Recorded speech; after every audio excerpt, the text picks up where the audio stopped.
ಎಲ್ಲರಿಗೂ ನಮಸ್ಕಾರ. ನನ್ನ ಹೆಸರು ಶ್ರೇಯಸ್ ಅಂಕಲ್ಕೋಟೆ ಅಂತ. ನಾನು ಗದಗ ಡಿಸ್ಟಿಕ್ ಲಕ್ಷ್ಮೇಶ್ವರ ತಾಲೂಕಿನಿಂದ ಬಂದೀನಿ. ಹೈಸ್ಕೂಲ್ ಸ್ಟಡೀಸ್ ಎಲ್ಲ ನಾನು ಲಕ್ಷ್ಮೇಶ್ವರದಲ್ಲಿ ಆಕ್ಸ್ಫರ್ಡ್ ಇಂಗ್ಲೀಷ್ ಮೀಡಿಯಂ ಸ್ಕೂಲಲ್ಲಿ ಕಲ್ತೀನಿ. ನೆಕ್ಸ್ಟ್ ನಾನು ಅದೆಲ್ಲ ಮುಗಿಸಿ ನನ್ನ PUC ಎಕ್ಸಾಮಿಗಂತ ಕೋಸ್ಟಲ್ ಬೆಲ್ಟ್ನ ಆಯ್ಕೆ ಮಾಡಿದೆ. ಯಾಕಂದರೆ ಕೋಸ್ಟಲ್ ಬೆಲ್ಟ್ನಲ್ಲಿ ಒಳ್ಳೆ ಎಜುಕೇಷನ್ ಸಿಗ್ತಿದೆ ಅಂತ ಎಲ್ಲರೂ ಹೇಳ್ತಿದ್ರು.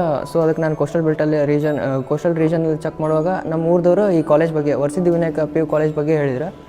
ಆವಾಗ ನಾನು ಇಲ್ಲಿ ಬಂದು ಇಲ್ಲೆಲ್ಲ ನೋಡಿ ಕಾಲೇಜ್ ನೋಡಿ ಇಲ್ಲಿರೋ ವಾತಾವರಣ ಎಲ್ಲ ನೋಡಿ ನನಗೆ ಇಷ್ಟ ಆಗಿ ನಾನು ಇಲ್ಲಿ ಅಡ್ಮಿಷನ್ ಮಾಡಿಸಿದ್ದೆ. ಅವಾಗ ಇಲ್ಲಿ ಕಾಲೇಜಿಗೆ ಬಂದಾಗ ಇಲ್ಲಿ ಲೆಕ್ಚರ್ಸು, ಟೀಚಿಂಗ್ ಫೆಸಿಲಿಟೀಸ್ ಎಲ್ಲ ಚಲೋ ಐತಿ. ಕಾಂಪಿಟೇಟಿವ್ ಮತ್ತು ಥಿಯರಿಗೆ ಎರಡಕ್ಕೂ ಭಾಳ ಇಂಪಾರ್ಟೆನ್ಸ್ ಕೊಡ್ತಾರೆ. ಅದ್ರಾಗ ಹೆಚ್ಚಿನದಾಗಿ ಕಾಂಪಿಟೇಟಿವ್ಗೆ ಕೊಡ್ತಾರೆ.